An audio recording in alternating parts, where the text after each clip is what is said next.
Hi there. I want to show you how easy it is to train a custom model in Fritz AI.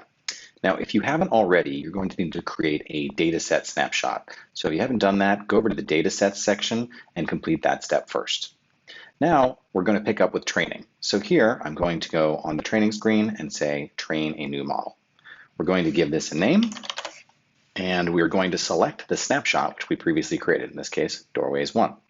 We have different model variants here. Now, there are different trade-offs to be made in terms of size and performance and accuracy, so you might want to read more about what each of these does and make the decision for yours. In my case, I'm going to be fine with fast, so that's what I'll choose.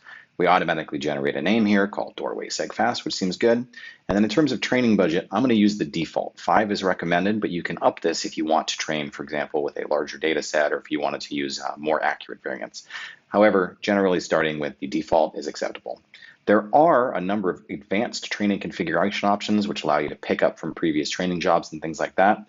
If you want to see more about those, then follow one of the links below to learn about the advanced training options. In this case, I'm not going to adjust any of those. I'm going to leave this job just as it is. Let's click Next, and it's going to give me a confirmation of the training job. This process will take approximately 5 hours, I see here. The model output will use the data set of doorways 1, and we're going to make an image segmentation model. All of that looks good, so I'll go ahead and click Start Training.